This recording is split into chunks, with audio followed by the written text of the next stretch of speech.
बहुत स्वागत है आपका अपने यूट्यूब चैनल मंथली मल्टीप्लेयर में। सबसे पहले डिस्क्लोजर, ये जो भी स्टॉक्स हम अभी देख रहे हैं जिसके बारे में हम अभी डिस्कशन कर रहे हैं, ये मेरा पर्सनल एनालिसिस है। कोई बाय सेल की रिकमेंडेशन नहीं है। अगर आपका कोई भी प्रॉफिट या लॉस होता है तो उसकी जिम्मेदारी आपकी अपनी होगी। चैनल या मेरी उसमें किसी तरह की कोई जिम्मेदारी नहीं है। एंड मैं कोई सेबी रजिस्टर्ड एनालिस्ट नहीं हूँ। मैं सिर्फ अपना पर्सनल एनालिसिस करता हूँ और उसी को ही आप लोगों के साथ शेयर करता हूँ ताकि आप फर्दर उसके ऊपर अपना एनालिसिस कर सकें। चलिए, ये तो था डिस्क्लोजर। अब शुरुआत करते हैं वीडियो की।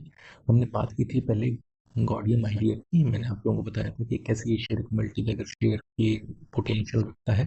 हमने अपने लास्ट वीडियो में वो देखा था और इसके अभी रिजल्ट आए थे। रिजल्ट आने से एक दिन पहले इसने अपनी ग्रीन कैंडल बनाई, उससे पहले कंटिन्यू फॉल कर रहा था। फिर रिजल्ट आने के अगले दिन से इसने कंटिन्यूसली लोअर सर्किट 2% के लोअर सर्किट इसमें चल रहे हैं अभी, क्योंकि ये T2T रेंज में है। जब ये उससे बाहर आएगा तभी हम उसमें इन्वेस्ट कर सकते हैं। लेकिन इसको रिजल्ट्स को मिसरीड ना करें। मतलब रिजल्ट नो डाउट अच्छे नहीं है अगर हम एक बार में देखते हैं तो, लेकिन वो क्यों प्रॉफिट या ईबीटा क्यों डाउन है उसका रीजन हमें देखना बहुत जरूरी है। तो मैं आपको उसका सीधा सीधा एक प्रॉफिटेबिलिटी डिक्लाइन क्यों है। Pre operational cost for the new hub, इन्होंने अभी अपना साउथ एक्सटेंशन नागपुर गुड़गांव में नए हब्स बनाए हैं, क्योंकि ये continuously massive I mean expansion कर रहे हैं ये लोग। तो उसलिए एक बार कॉस्ट लगती है, तो ये उस वजह से ये वन टाइम कॉस्ट है जिसकी वजह से प्रॉफिट डिक्लाइन हुआ है। इन्होंने नया टैलेंट हायर किया है, नई एआई एम्ब्रॉयडरी सिस्टम बनाया है, उसको लिया है और रेवेन्यू एब्सॉर्प्शन Q2 की वजह से इनके ईबीटा में डाउन देखा। लेकिन अगर आप इन्वेस्टर कहते हो, क्योंकि हम इसको एज ए मल्टी बैगर हम पोटेंशियल देखते हैं इसमें, क्योंकि हम इसकी स्टोरी को प्ले करना चाहते हैं आने वाले 2 इयर्स के लिए, तो फिर ये एक अपॉर्चुनिटी भी होती है इन्वेस्टर्स के लिए। क्योंकि revenue growth remains resilient due to strong patient volume. तो रेवेन्यू ग्रोथ अभी भी बढ़ रही है, उसमें कोई प्रॉब्लम नहीं थी।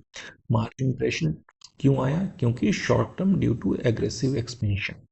तो जब भी आप रिजल्ट ऐसे देखें, ये मैं आपको क्यों बता रहा हूँ कि जब भी कोई रिजल्ट आते हैं और स्टॉक गिर रहा है तो उसको देखें वो क्यों, रिजल्ट्स क्यों डाउन थे। क्या वो कोई शॉर्ट टर्म रीजंस की वजह से कंपनी एक्सपेंड कर रही है, उसने अपना पैसा लगाया है, मार्केटिंग में लगाया है, उसने अपना एक्सपेंशन करने में लगाया है, तो क्या ये उस वजह से है या कोई उसके फंडामेंटली उसकी कोई इशू आया है? तो इसमें कोई फंडामेंटल इशू नहीं है, ये अपना एक्सपेंशन कर रहे हैं और ये एक्सपेंशन बाद में प्रॉफिट के रूप में निकलेगा आने वाले टाइम में, जब ये बहुत स्टॉक को काफ़ी बेनिफिट कर सकता है, एक्सपेक्टेड वही रहेगा।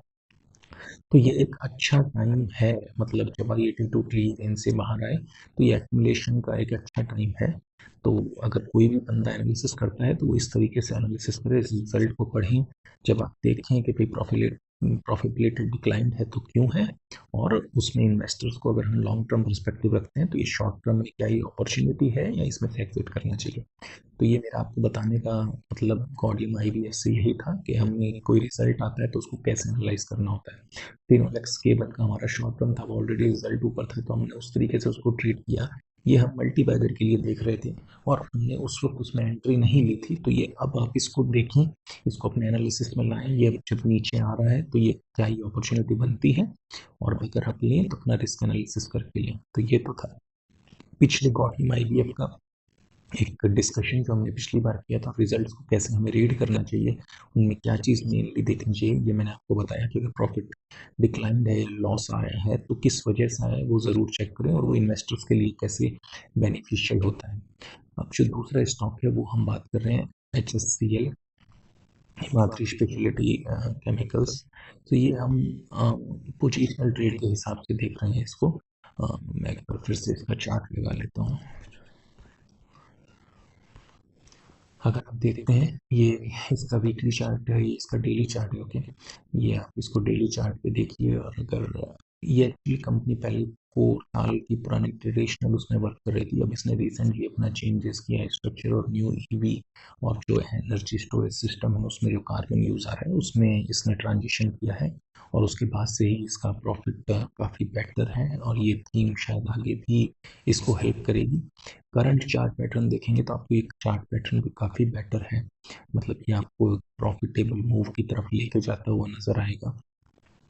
अगर मैं इसको वीकली चार्ट पे भी करूँ तो वीकली चार्ट में अगर आप देख रहे हैं इसने यहाँ पे ब्रेकआउट किया अपना, ब्रेकआउट के बाद ये इसके ऊपर सस्टेन कर रहा है। तो करंट वे में आप इसको देख सकते हैं, इसका ऑलरेडी रिजल्ट यहाँ पे आए थे, रिजल्ट के बाद इसने अपना रिजल्ट मोर देन एक्सपेक्टेड था, सरप्राइज देख ही रहे हैं यहाँ पे, अच्छा रिजल्ट आए थे तो उसके बाद इसने अच्छा अपसाइड मूव दिखाया है। तो अब ये उस रेंज को सस्टेन कर रहा है। तो अगर थोड़ा बहुत आप इसमें मतलब एक कभी भी एक साथ जैसे रिजल्ट प्ले हुआ, रिजल्ट प्ले होते ही ऊपर चाहे, हाँ, एक और स्टॉक भी है जो मैं भी एक्चुअली डिस्क्लेमर दूं तो वो स्टॉक मैंने बाय भी किया था, लेकिन उसका जस्ट मैं वीडियो में बना पाया, रिजल्ट आया, रिजल्ट आने के बाद वो 10% अभी अप है। तो मैं इसीलिए उस स्टॉक को भी डिस्कस नहीं करा कि वो थोड़ा सेटल हो जाए उसके बाद उसमें इन्वेस्ट करना बेटर होगा, ना कि जस्ट रिजल्ट आने के बाद हम उसमें घुस जाएं और फिर हमारा रिस्क टू रिवॉर्ड रेशो कम हो जाए। तो आपको ये चीज़ें थोड़ी सी सोच के रखनी होती हैं। बिरला केबल्स में भी, sorry not Birla cables, Finolex cable में भी हमने यही डिस्कस किया था। तो उसके भी रिजल्ट आए थे, तो आपको पता है कि उसके बाद जब मैंने वीडियो बनाया था तो आपने को बताया था उसे कैसे देखना है, उसमें क्या शॉर्ट टर्म में क्या हो सकता है। तो उस तरीके से ही आप इसे देखिए। इसमें भी अगर आप पोजिशनल ट्रेड बनाएंगे तो आप एक 700 के नीचे अराउंड 6 8 90 का स्टॉप लॉस रख के इसको प्ले कर सकते हैं। अपर साइड लिमिट हम अभी कुछ नहीं डिसाइड कर सकते इसमें, क्योंकि इधर आप देख रहे हैं बहुत अच्छे वॉल्यूम में इसमें बाइंग चल रही है। इसके जो नेक्स्ट इवेंट आएगा वो 15 अक्टूबर के आसपास एक्सपेक्टेड है। तो तब तक हम इसमें जब भी हमें अपॉर्चुनिटी मिलती है आपको बिटवीन 750 से लेके अभी जो करंट प्राइस भी अच्छा है इस पे भी आप ले सकते हैं, और अगर आपको 750 नियर अबाउट आपके 725 के आसपास जहाँ पे भी मिले तो वो एक अच्छी अपॉर्चुनिटी बनेगी इसमें बाय करने की। स्टॉप लॉस लगाइएगा अराउंड 690 के आसपास, 690 के आसपास आप अपने स्टॉप लॉस रखें। फर्स्ट टारगेट हम अराउंड 950 रखेंगे, और आप 1000 भी होता है लेकिन वो साइकोलॉजिकल लेवल है तो कई बार जस्ट उससे पहले रिवर्स कर जाते हैं। तो इसलिए आप उस चीज़ का ध्यान रखिएगा, लेकिन वो एक लिमिट नहीं है, वो इसकी अभी लिमिट नहीं है, क्रॉस कर सकता है 1000 भी। लेकिन फर्स्ट टारगेट हम, क्योंकि वो एक साइकोलॉजिकल नंबर आता है तो स्टॉक को ज़्यादातर दिक्कत आती है, एक बार वो वहाँ से रिट्रेस करता है फिर आगे जाता है। लेकिन करंट सेटअप जो है इसका वो बहुत अच्छा है, चार्ट सेटअप बहुत अच्छा बना हुआ है। तो हमें लगता है, और मुझे मेरे एनालिसिस में मुझे लग रहा है कि ये एक अच्छा कैंडिडेट है शॉर्ट टर्म के लिए। आप लोग इसको अपना एनालिसिस करिए, देखिए आप लोगों को भी अगर ऐसा लगता है इसके बारे में पढ़िए, कंपनी क्या बना रही है ईवी में, स्पेशलिटी केमिकल में, कार्बन में, ये क्या चीज़ कर रही है जिससे इसमें ये ट्रांजिशन हुआ है, इसकी ग्रोथ स्टोरी बन रही है और वो आगे भी प्ले करने के चांस हैं।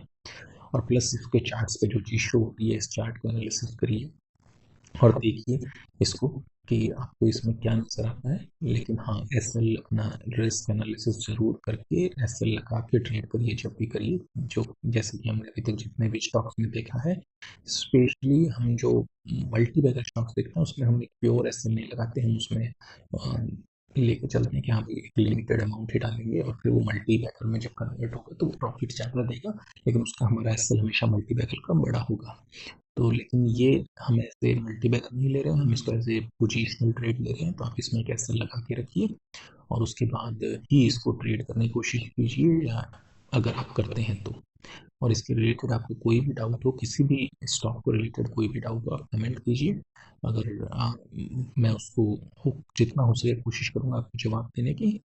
आ, आज के लिए इतना ही दोस्तों, थैंक यू।